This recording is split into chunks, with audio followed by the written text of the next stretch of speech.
We shall move to questions without notice. Are there any questions? I give the call to the Honourable the Leader of the Opposition. Thank you, Mr Speaker. My question is to the Prime Minister. Foodbank's 2025 Hunger Report shockingly reveals that 20% of Australian households are severely food insecure and that parents are skipping meals so that their kids can eat. Commenting on Labor's cost of living measures, Foodbank has said that they, quote, didn't translate to food on the tables. Prime Minister, why are more Australians going hungry under Labor? Call to the Prime Minister. Thank you, Mr Speaker. Well, the modern Liberal Party is not so much a broad church these days as a temple of doom. They talk everything down each and every day. They vote against every single cost of living measure that we put in place. They argue that opposing tax cuts somehow doesn't make a difference to the capacity of people to get by. They argue that cheaper medicines won't assist people to get the health care that they need. They argue that free TAFE is something that people don't value to be able to get a job and upskill themselves because they won't value it. They argue that the creation of over 1 million jobs in just over 8... And the interjects, they do it again, Mr Speaker. They won't learn. They didn't read Dennis Shanahan's comments over the last 24 hours. Because if they did... Order. The member for Gippsland. Order. The Leader of the Nationals. We're going to take temperature down, and I want to hear from the Leader of the Opposition on her point of order. A point of order on relevance, Mr Speaker. Sledges don't feed people. Order. No. Can the Prime Minister give a straight answer? No, resume your seat. That is. I've been trying to deal with this all week in terms of appropriateness of points of order, and I've been more than generous with the Leader of the Opposition and members, and to simply say that that is absolutely unacceptable. Order. No. We just can't have question time descend into this where people just get up and say what they feel like. Order. So I'm just going to counsel the opposition leader not to do that again. Okay, the Prime Minister was asked a question about cost of living measures and his policies regarding to food security. So he's going to be. It was a very broad question. I think everyone can agree with that. So the Prime Minister is being directly relevant. No more frivolous points of order. The Prime Minister has the call. And those opposite haven't learnt. They interjected across, and they don't. If they don't want attention drawn towards the interjections which show their real views, they shouldn't make them. But the interjection from the member opposite, when I spoke about the more than 1 million jobs that have been created, the lowest unemployment rate that we have had of any government in the last 50 years, was to interject government jobs.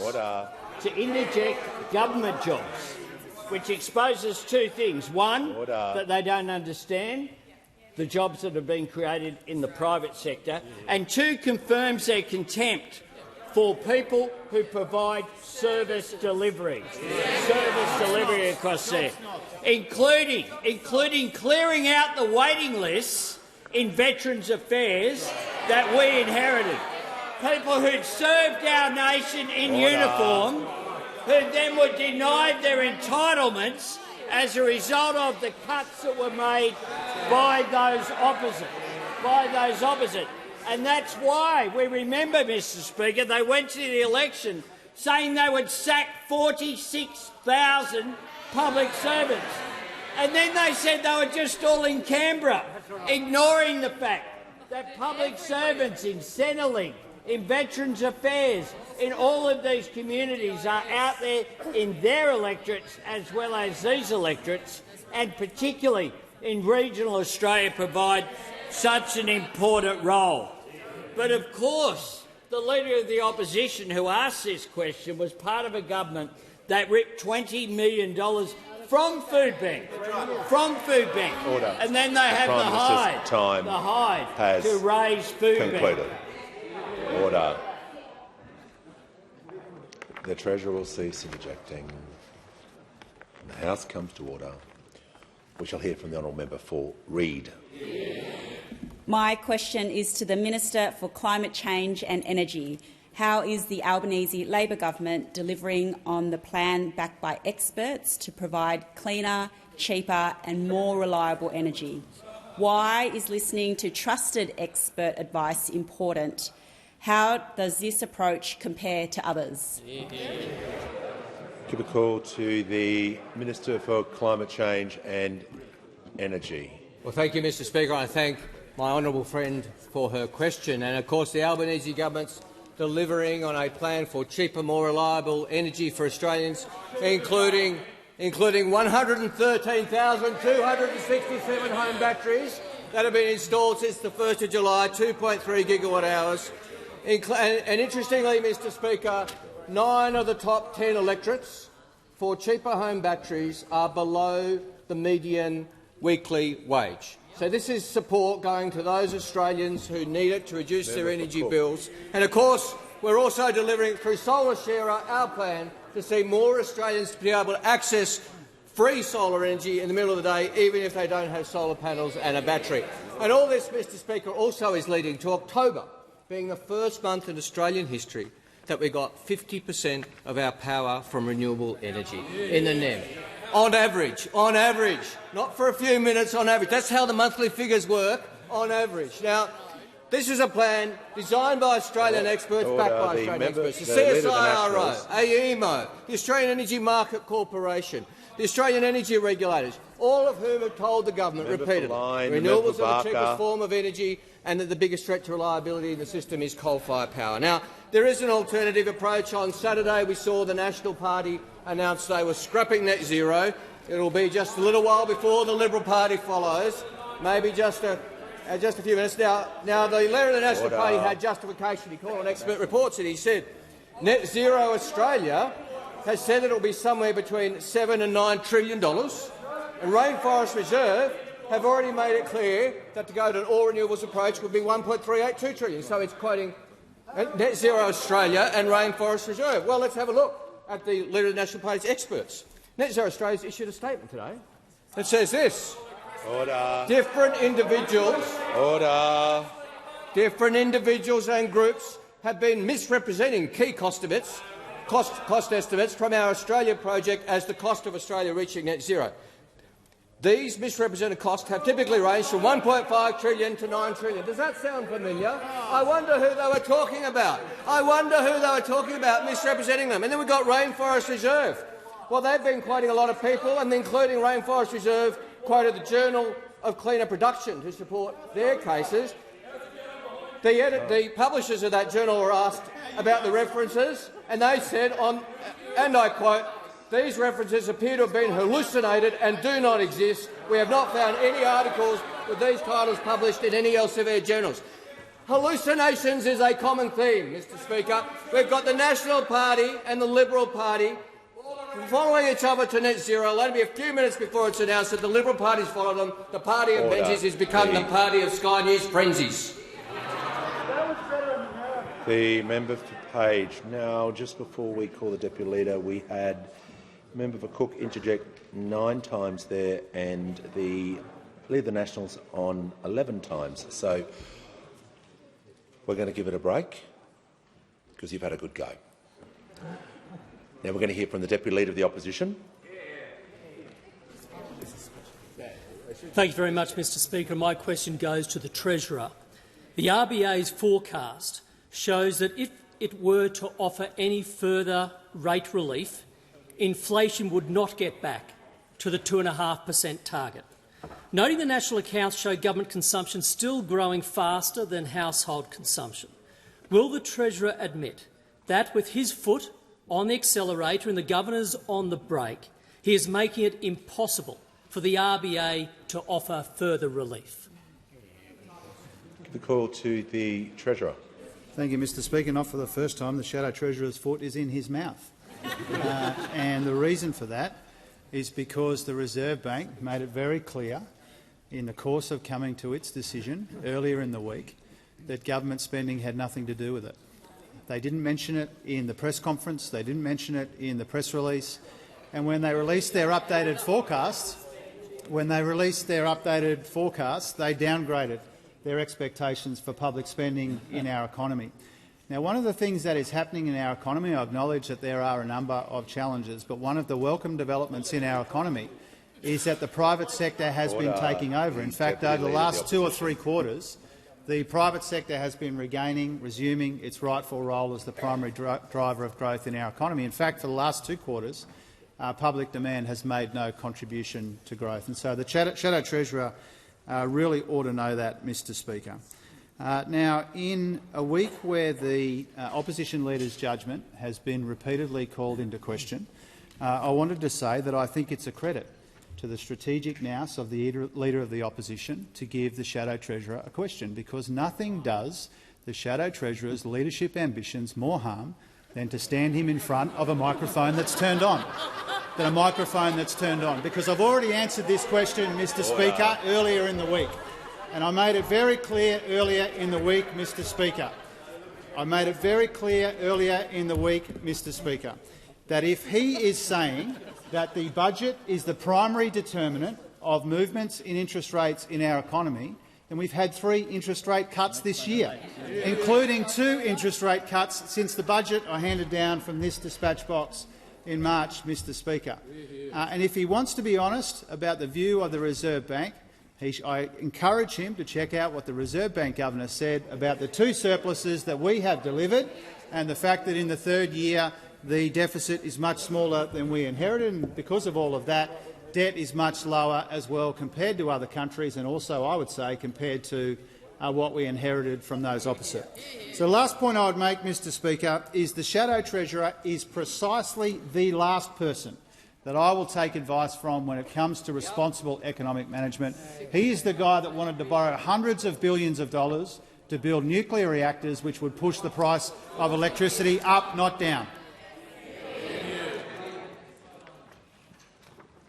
We'll hear from the honourable member for Bowen. Thank you, Speaker. My question is to the Minister for Resources and Northern Australia. How is the Albanese Labor government supporting Australia's critical minerals sector?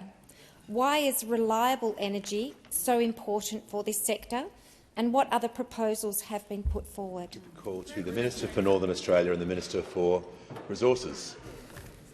Thank you very much, Mr Speaker. And I want to thank the member for Bullwinkle for her fine question. She understands that Australia's resources sector is central to the net zero transition, not only of this country but of the world. Speaker, the global clean energy transition simply doesn't happen without Australia's resources and critical minerals, and that's whether it's the solar arrays or wind turbines powering homes and cities around the world, or indeed those powering the resources sector itself. Mr Speaker, the resources sector gets this. They know of the need to support net zero and the reliable energy which it will provide. Take, for instance, Liontown's Kathleen Valley Lithium Project, an underground lithium mine in the northern goldfields, 87% powered by renewable energy. And just next door, nearby to the north, the nearby Bellevue gold mine. That has hit 100% renewable power in an underground gold mine in the northern goldfields. And it has hit net zero power by August just past. That is a remarkable achievement for the resources sector, and it sets a new benchmark of green energy powering this sector in this country. Speaker, the transition to net zero by 2050 represents a once-in-a-generation opportunity for Australia's resources sector, and this government's policies will bring in, and is bringing in, the private capital and investment, creating thousands of new jobs and driving growth in our regions. I am asked, Mr Speaker, about other proposals. Well, of course, there is the proposal to cling to the $600 billion nuclear fantasy that was comprehensively rejected by Australian voters at the last election. They also continue to oppose the production tax credit incentive for critical minerals, and now, of course, they are walking away from net zero altogether. Mr Speaker, to paraphrase one observer from Western Australia, only a mug would walk away from net zero. But if I could quote, the WA leader of the Liberals, Basil Zempilas, in full, only a mug would not heed the lessons of 2 elections back to back and to walk away and suddenly decide, I know best, don't worry about what the election results said. So that was the WA Liberal leader, Basil Zempilas. Now we see in Western Australia, the strongest resources state in this country, clearly a bipartisan support of the Liberals and the Labor government to support net zero. It really is quite a thing that those opposite decide to reject net zero and therefore reject what the resources sector knows is best for this country, what this government on this side has legislated for, while their mad division and chaos will see the Nationals squabble with the Liberals. Obviously the split is coming. We can't wait to see it. Good luck with you on that. Meanwhile, this government will get on with delivering jobs across the regions for this country. Before I call the honourable member for Kooyong, I'd like to acknowledge a few people and welcome them to the Parliament. Sitting in the Distinguished Visitors Gallery today is the Honourable Leon Bignell, the Speaker of the South Australian House of Assembly. I see former Senator and former Minister, the Honourable Mark Habib, is the Chief Executive of the Australian Olympic Committee in the gallery. And I'm pleased to inform the House that present in the gallery today is Mr Gary Ramo, as he is affectionately known in the Federal Press Gallery. He's retiring after 19 years as a photographer here at Parliament House and 34 years as one of Australia's leading photojournalists. I understand that Ramo is relocating to Perth to support his 2 younger sisters with cancer. On behalf of all members, I thank you for your service and wish you and your sisters strength and courage.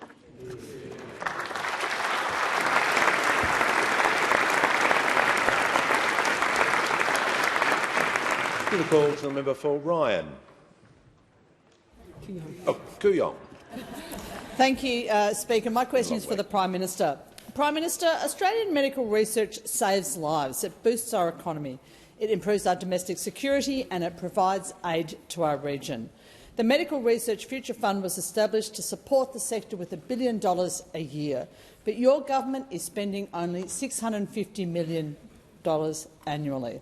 Could you please tell the dozens of medical researchers in the gallery today why it is that you're withholding the support that we committed to and that their sector needs and deserves? Call to the Minister for Health and Ageing and the Minister for the National Disability Insurance Scheme. Well, thank you, Speaker, and thank you to the Prime Minister for giving me the opportunity to answer the member's question. Can I say, first of all, how much we value your experience and contributions in this place to health policy generally, but particularly the time you're taking to represent and advocate the interests of the Medical Research Institute sector, which has been in the building over the last several days. You and I were both at the Amory dinner the other night with a number of members, at least on this side of the House, and Senator Ruston was there as well. This is a question you've asked before over the last couple of weeks to me and to the Treasurer. Our position hasn't changed. I do want to take the opportunity to reaffirm our commitment to the MRFF. This is an institution of which both sides of the House can be proud. We initiated the process to set it up when we were last in government, and I had ministerial responsibility for this area. To their credit, it was put in place and now has a capital of about $24 billion by the former government. And as you say, as the member says, it distributes about $650 million each and every year.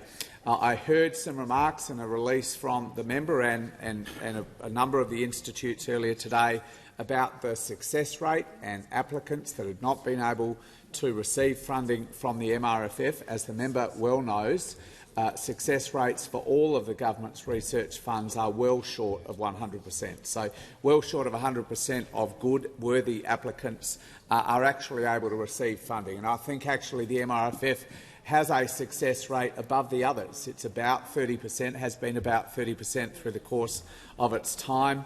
The ARC, I think, has a success rate closer to 20%. The MREA from the NHMRC has a success rate of 15%. We'd all like that to be higher, but the MRFF performs pretty well.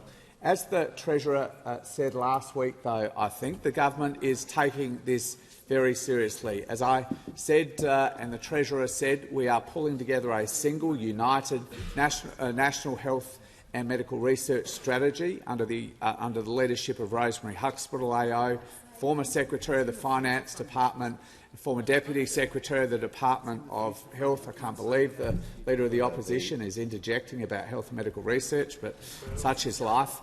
And once that strategy is delivered as a final document, and it will be very shortly, we will use that and the 10-year statutory review of the MRFF that the Treasurer and the Minister for Finance recently received and published to consider a range of things, including the matter that the member has now raised a few times in question time over the last couple of weeks and was the subject of quite some advocacy by the Medical Research Institute sector as well. The call to the honourable member for Menzies. Thank you, Speaker. My question is to the Prime Minister. How is the Albanese Labor government delivering on its commitments to the Australian people to make a positive difference to their lives? Call to the Prime Minister.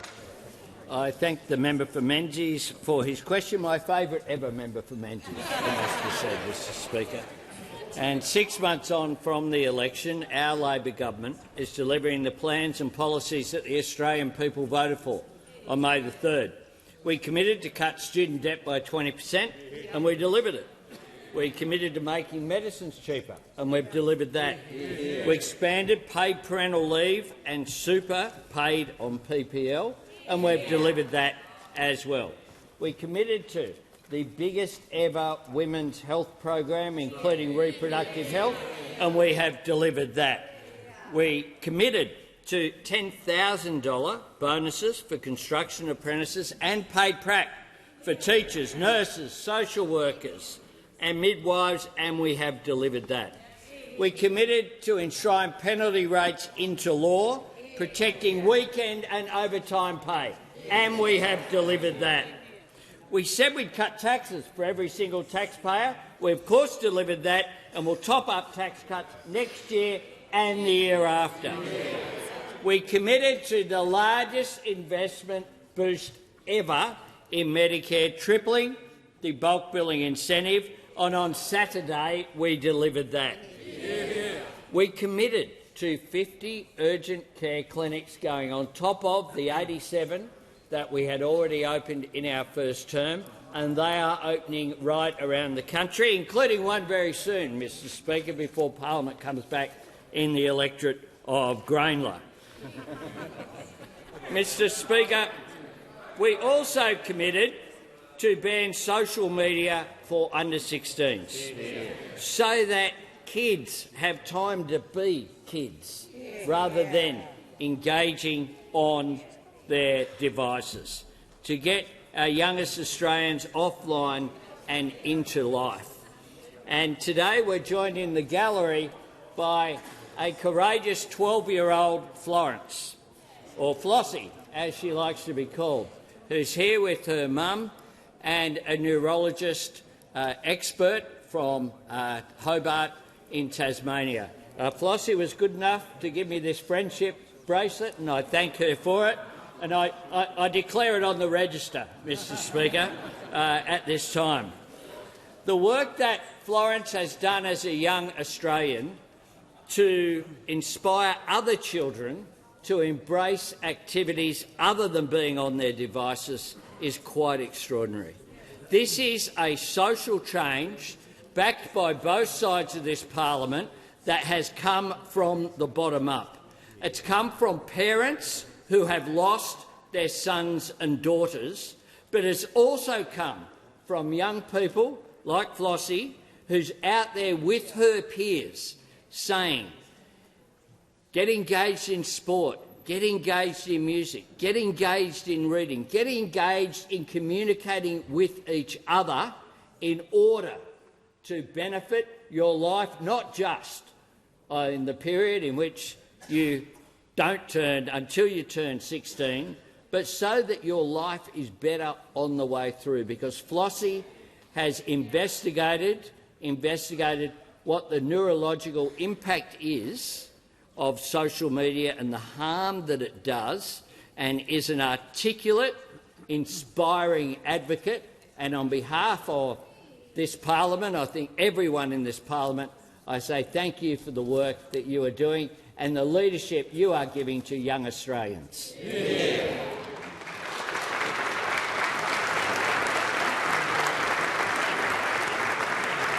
Call to the honourable member for Monash. Thank you, Mr Speaker. My question is to the Prime Minister. According to Anglicare's 2025 Cost of Living Index, single-parent families on minimum wage are left each week with $1 after covering essential expenses like rent, transport and food. Foodbank's 2025 Hunger Report states that nearly 68% of single-parent households are now going hungry. Prime Minister, in light of these disturbing figures, why are more Australians going hungry under Labor? Give the call to the Prime Minister. I thank the member for her question. And of course, she's new to this House. It hasn't been here when all of the cuts that have been made by the former government when they were in office, or the pluses that we've moved in of cost of living help that were opposed by her Liberal and National Party colleagues. So I wish the member all the best in encouraging a turnaround in the Liberal Party's position when it comes to assisting people, because all of the measures that we have put in place, whether it be the changes to Medicare, the improvements and cuts to the cost of medicines, the improvements to the minimum wage, the improvements to taxpayers with tax cuts, all of the measures that we have put forward have been opposed by those opposite. Order. So we understand that the job of assisting people is never done. That's why we're focused on it. That's why we also point out just the fact that those opposite, when they were in government, ripped $20 million from Foodbank each and every year. And then they interject again. They put it back, they said. So they concede that the cuts were there each and every year, and then they say, oh, well, we put it back. And I'm asked about single parents as well, and one of the things that I'm very proud of is that in our first budget, we changed the single parenting payment so that it applies until the youngest child reaches the age of 14, something that was never done by those opposite. And there's one thing I'm not going to be lectured about by those opposite. It's looking after kids from single-parent families. That is something I'm not going to be lectured by the bunch of people opposite members on my left. who've never seen an increase in living standards that they didn't oppose, who just stand up and continue to argue against minimum wage increases, continued to argue about tax cuts, and who are leader of the opposition, who gave a speech about the culture of dependency. What do you think that means? That means cuts, for Education, more cuts, and even more cuts. And we know that's the case because that's their form. Order. The call to the honourable member for Banks. Thank you, Mr Speaker. My question is to the Treasurer. What is the Albanese Labor government doing to make the most of the global move to cleaner, cheaper and more reliable energy? How does this compare to other approaches? Give a call to the Treasurer. Thanks, Speaker. I appreciate the question from the member for Banks, who brings a great deal of experience and expertise and collegiality to our team, and I thank him for his contribution. Now, the key conclusions from the detailed Treasury modelling that we've released are that an orderly transition to cleaner and cheaper, more reliable energy will boost investment, lift living standards and strengthen our economy. That's why it's a golden opportunity for our economy, and that's why it's our policy, Mr Speaker. And a really important part of this is making sure, and a really important part of making our economy more productive as well, is making it easier and faster to build more reliable, renewable energy. That's why our EPBC reforms are good for our environment and good for the economy, because they'll help attract the investment that we need in an orderly energy transformation. Now, the alternative to this is a disorderly transition, which would create investor uncertainty and would cost our economy dearly. But Treasury has made it clear in their modelling document that the only thing worse than a disorderly transition to net zero would be the policy that we think that they have now agreed to, Mr Speaker. The only outcome worse than a disorderly transition would be if we abandon net zero entirely, which is what those opposite are now calling for, Mr Speaker. Abandoning net zero would be economic insanity of the highest order. What they are contemplating over there, Mr Speaker, would be economic extremism of the very worst kind. And what this shows is that their extremism isn't just some kind of phase they're going through, it's now their permanent state, Mr Speaker. That is the most divided, most divisive, most extreme, least credible opposition in memory.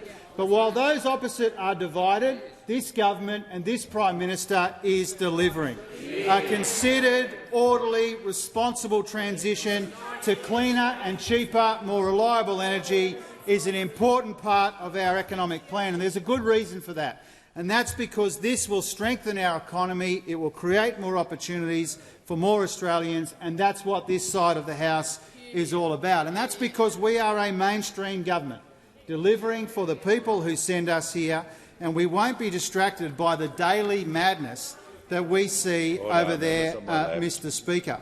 Now, I hear those opposite interjecting, and when I mentioned before economic insanity, the dumbest thing that we could do as a country would be the policy proposal that the Shadow Treasurer took to the last election, which is to spend hundreds of billions of dollars on nuclear reactors, which would push energy prices up, not now.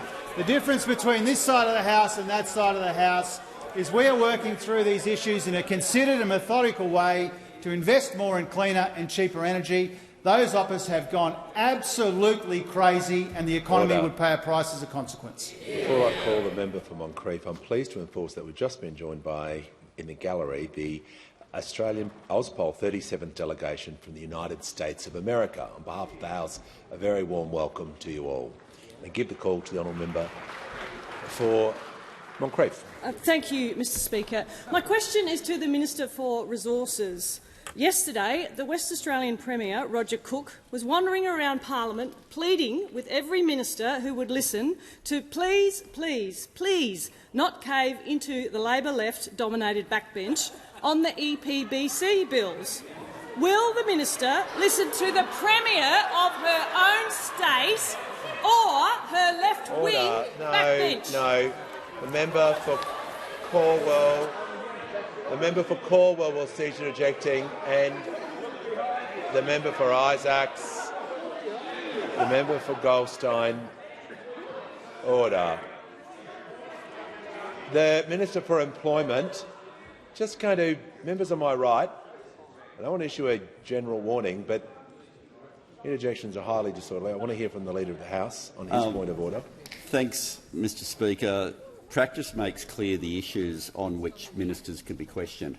Often I raise a point of order because there's one of the things in the list of the question that is out of order. On this occasion, I don't think there is anything in what was just asked that was in order. None of it refers to the responsibilities of the minister. A question about whether someone who has been a member of the left for 40 years as to whether, there is no level on which that question is not bizarre, but there is also no level in which that question is in order. The member for Chifley will leave the chamber under 94A. Order. The member from Moncrieff is entitled to ask her question. To assist the House, if she can make it just relevant to the minister's portfolio, and perhaps the piece of legislation she's referring to, maybe it be with approvals or whatever the. All I'm asking is the member to just make it relevant to what the minister is responsible for, rather than a comment. So the member for Moncrieff has the call. Mr Speaker. Thank you, Mr Speaker. My question is to the Minister for Resources. Yesterday, the West Australian Premier Roger Cook was wandering around Parliament pleading with every minister who would listen to please, please, please not cave into the Labor left-dominated backbench on the EPBC bills. Will the minister listen to the Premier of our own state about critical minerals or her left-wing backbench here in Canberra?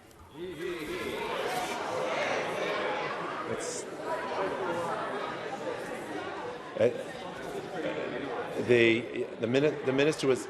minister was asked about critical minerals, so that's fine. She's responsible for order. No, we're not having anyone behave like that. So the member's question is in order. It's a very, very, very broad question, but the minister will be able to answer regarding her portfolio. The minister has the call. Thank you very much, Mr Speaker, and thank you for that question. It's an interesting one, no doubt about it. And I'm always pleased to be asked about the critical minerals sector of this country. I'm also really pleased to be asked about how Premier Roger Cook and I and this government are on a unique ticket with the development of critical minerals in this country. And those opposite, they can interject all they want. They've referred to unhinged backbenchers. Well, I can tell you where I can see them. I only need to look straight ahead, but you might need to look behind you. Order. So I might then reflect on the backbench of our party, a fine backbench. Wow. Each and every single one of these people behind me represent a Labor government that is working for the resources sector of this country, that is working for the critical minerals of this sector of this country, that is working to achieve the legislative drive of this country and this government under this Prime Minister to reach net zero emissions by 2050. Every single one of these people are all working together in the interests of this country, right around the country, whether it be Western Australia or Queensland or every place in between.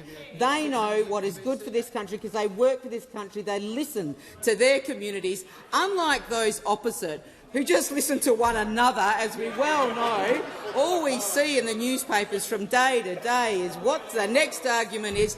And when you come into this chamber and ask me about the critical minerals sector and about the critical minerals strategy of this government, let's have a look at yours.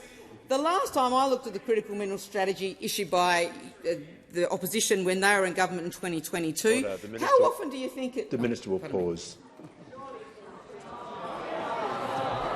No, the member for Moncrieff is entitled to raise a point of order, and she's not going to be interjected upon.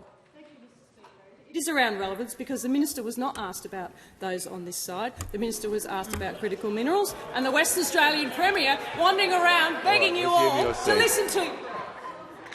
Yeah, as I explained, it was a pretty broad brushstroke. So, if the minister can return to the critical minerals, and she is doing some compare and contrast, but for the remainder of her answer, I don't want her to just specifically talk about opposition policy because she wasn't asked about opposition policy, but she'll be allowed some leniencies because of the nature of the question.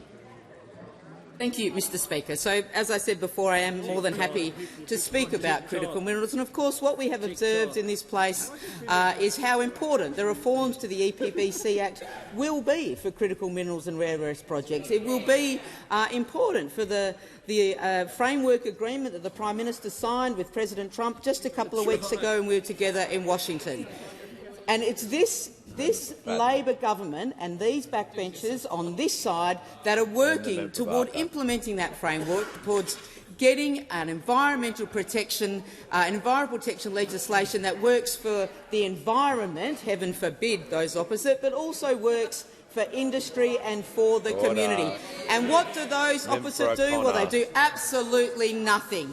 They don't want to talk about it. They don't want to help the resources sector. They sure don't want to help the environment.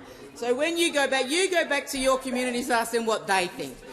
We will represent your communities because you are clearly not doing it. We will work in the interests of the Australian people while you just vacillate with your division and chaos for as long as you choose.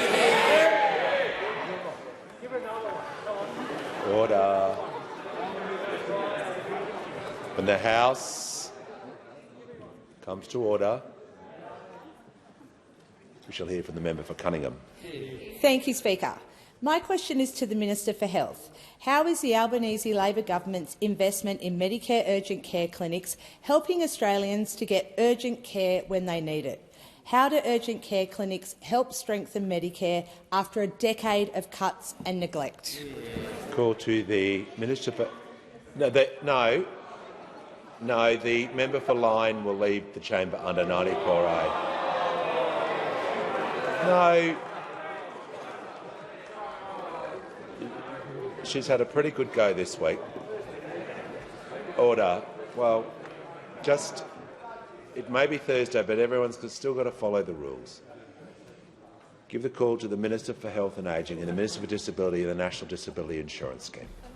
Just reminds us, Mr Speaker, the leadership, the front bench of those opposite, hate urgent care clinics. Their back bench, though, are very supportive of them, constantly advocating for one, sending us emails, starting up petitions, Mr Speaker. If only their front bench let them get what they want. But I thank the member for Cunningham for her question and for her advocacy for a stronger Medicare in the Illawarra, particularly in Wollongong. She is a fierce advocate for strengthening Medicare, but also, I have to say, a really fierce advocate for better aged care services. She understands the aged care sector incredibly well and is constantly talking to me and to the aged care minister about how we can improve things for her community, and I thank her for that.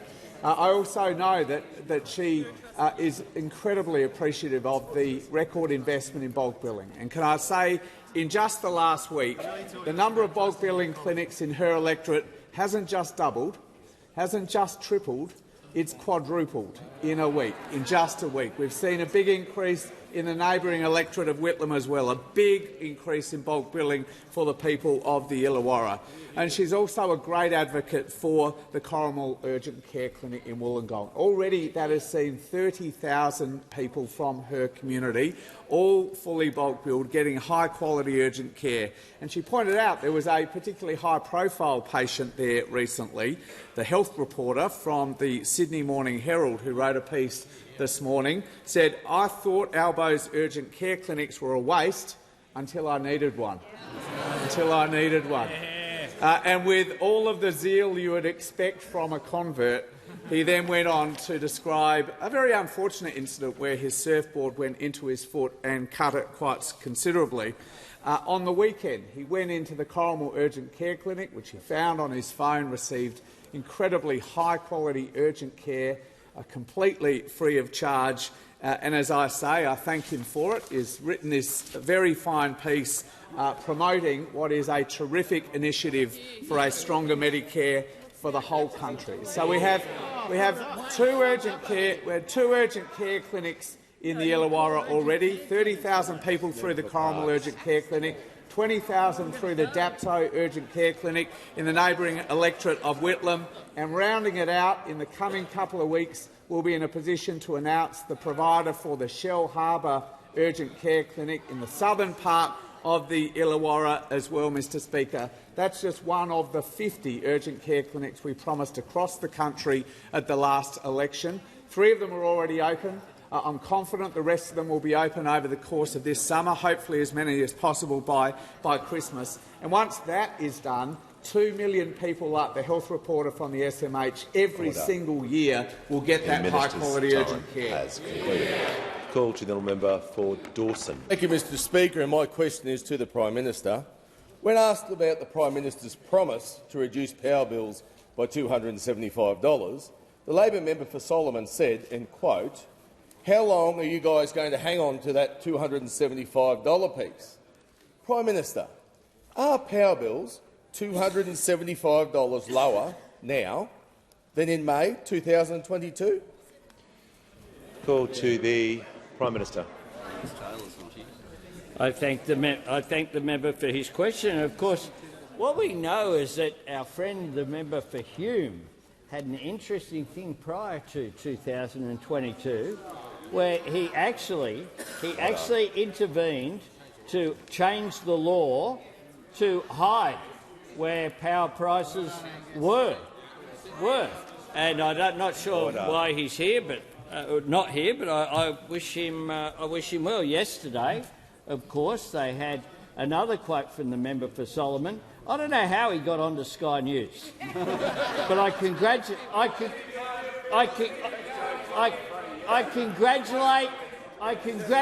him for squeezing in between all those front benchers who have spent day after day, week after week, giving us, I assure you, quotable quotes that are there forever, bagging each other, speaking about how Australia will become a pariah state if they accept the view of those opposite in the National Party and some of the Liberal Party about abolishing net zero, because we have a very clear position when it comes to energy going forward. It is to support the cheapest form of new energy, which is renewables, to then support as well it being backed up by batteries and storage, as well as gas for firming capacity as well. Order. That is our position. That is the way forward, not the fantasy that those are indulged in. Give the call to the order. All right, when the House comes to order, the member for O'Connor. We'll hear from the Chief Government Whip. Thank you, Speaker. My question is to the Minister for Aged Care and Seniors. How is the Albanese Labor government's aged care reforms delivering safer, fairer and more dignified care for older Australians? Why were these reforms so critical? Give the call to the Minister for Aged Care and the Minister for Seniors. Thank you, Mr Speaker. I thank my friend, the outstanding member for Lawler, for her question, but more importantly for her outstanding advocacy for older people in the community that we share in Melbourne's West. I was so proud to visit Sunset Views Manor in Tarneet with her over the weekend to meet the wonderful staff who deliver exceptional care to older people in our region. Mr Speaker, on Saturday, Australia turned the page on aged care, taking a once-in-a-generation step forward for older Australians. After 9 long years of neglect under the Liberals, the Albanese Labor government is delivering the reforms older Australians were promised: safer, fairer, more dignified care. The new Aged Care Act and brand new Support at Home program are now in effect, putting the rights of older people at their centre. For the first time, the new Act enshrines in law a statement of rights, guaranteeing that every older Australian has the right to be treated with dignity and respect, to make choices about their own care and to live free from abuse or neglect. Support at Home is a simpler, fairer system that helps more Australians stay in their homes for longer. It means a higher level of care, less red tape and more flexibility for people to get the support they actually need, from help with personal care to home modifications and assistive technology. For people in residential care, we've lifted the bar on safety and quality, with stronger standards, a more powerful regulator and mandatory staffing levels that ensure every resident receives more direct care every single day. These are the reforms the Royal Commission called for. They're reforms that older Australians deserve. And while those opposite spent 9 years failing older people and avoiding this overdue reform, our government has acted. Older Australians have contributed so much to their communities and to our country. They deserve a system that treats them with the respect they've earned over a lifetime. Mr Speaker, from Saturday, that's exactly what Labor has put into place. Real reform, real improvements to the way we care for our loved ones. I'm pleased to inform the House that to date the transition has gone smoothly, including the first tranche of ICT system updates that operationalise aspects of these reforms and that make navigating aged care simpler and smoother. We'll continue to monitor the changes closely to make sure the system is accessible, easy and fair for older Australians to use. Mr Speaker, Labor's reforms are delivering better care, safer, fairer and more dignified for every older Australian for generations to come. Give the call to the member for McKellar. Thank you, Speaker. My question is to the Minister for Health. The Northern Beaches Hospital in Mackellar has provided both public and private services under a public-private partnership. Following the private operator Healthscope entering receivership in May this year, the announcement that public services would be transitioned to New South Wales Health was indeed very welcome.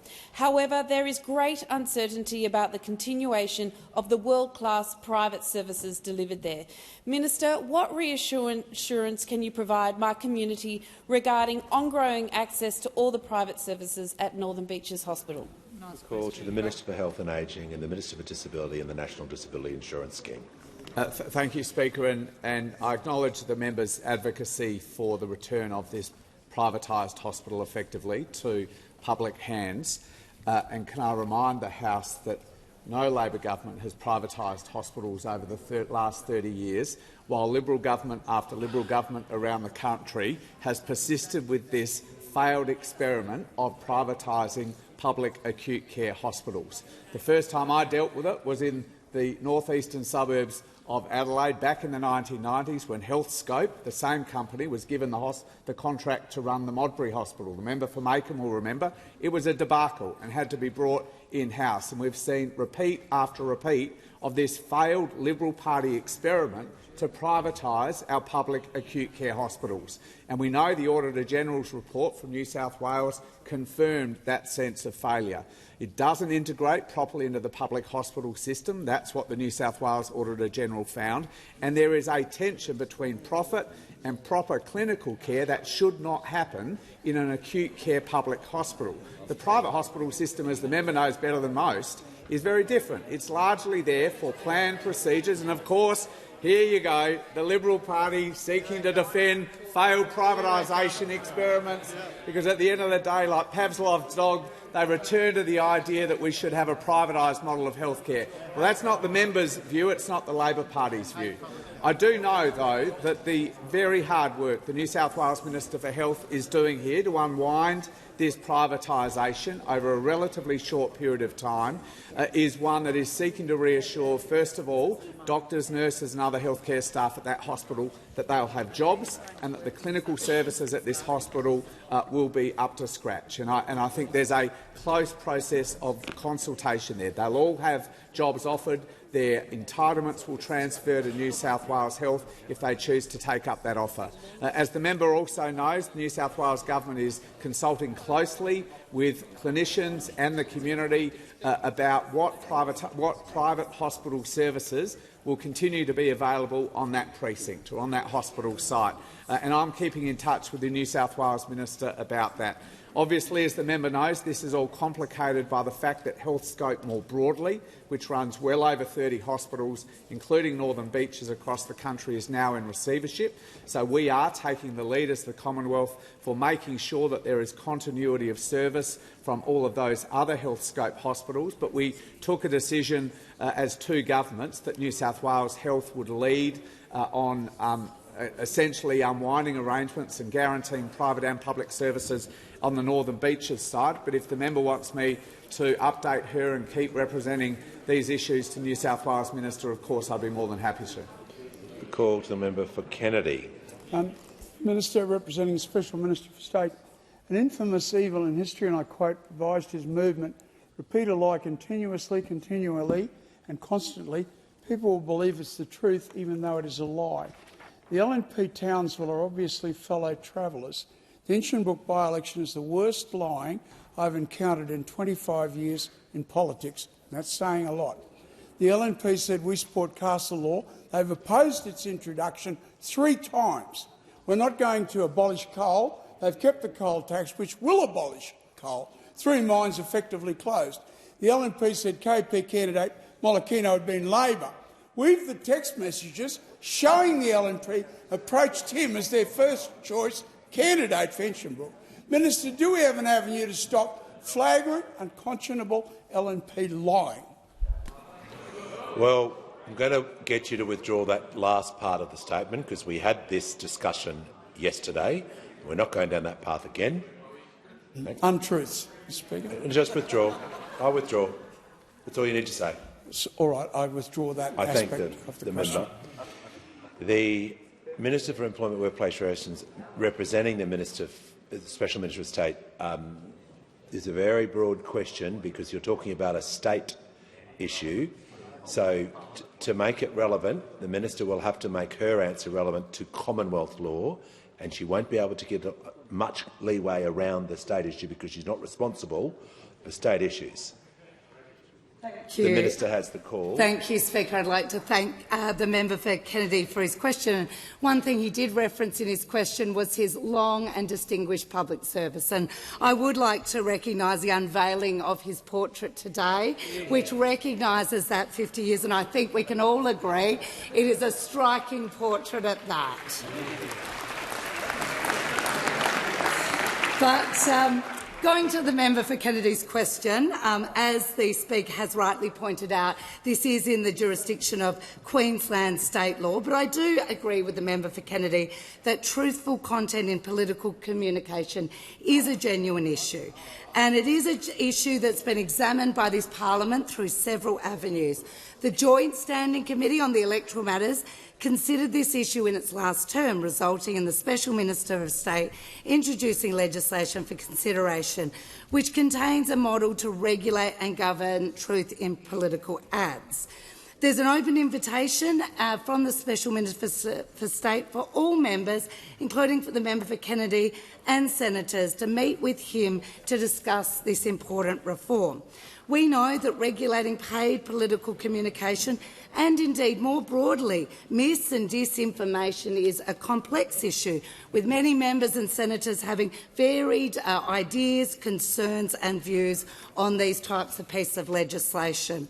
I also note that states and territories are in different stages of legislating this type of content in paid political communication, with my home state of South Australia being one of the most progressed.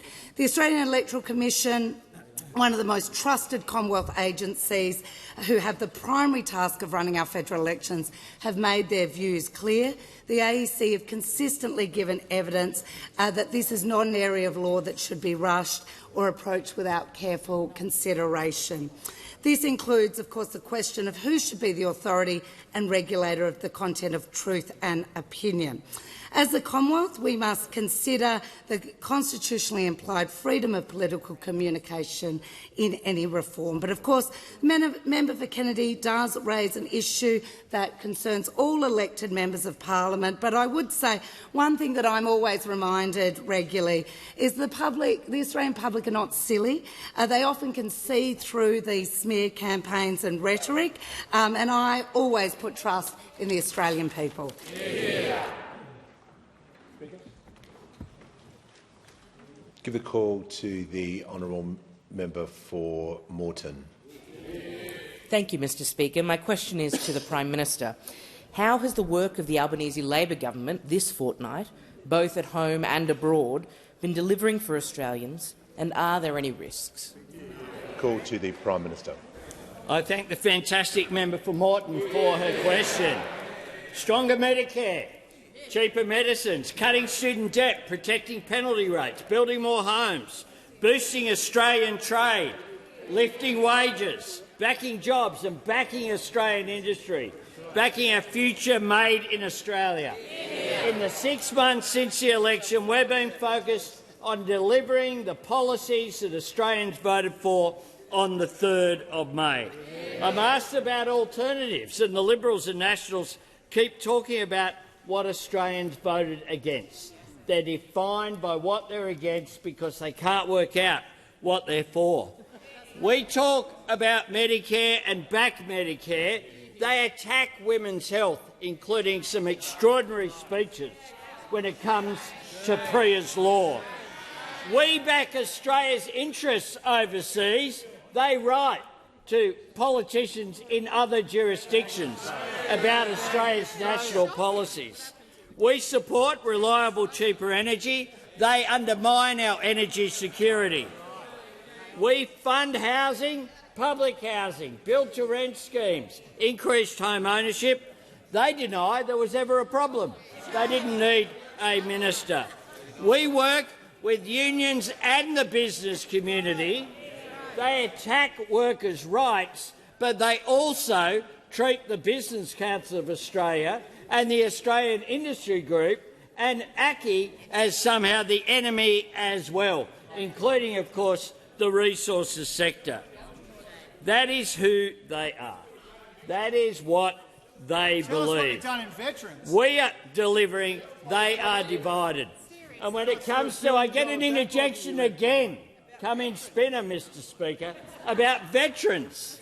The mess that we had to fix as a result of their neglect and sacking of public servants, and then they went to the last election saying they would sack another 46,000, and then they give speeches about culture of dependency, which means cuts to jobs, cuts to welfare, cuts to support for people, cuts to pensions and services. Mr Speaker, we are delivering. They are divided, divisive and despairing. They only have two settings, Mr Speaker, talking Australia down and dragging each other down. We're building Australia's future. They're afraid of it. And on that note, Mr Speaker, I ask that further questions be placed on the notice paper.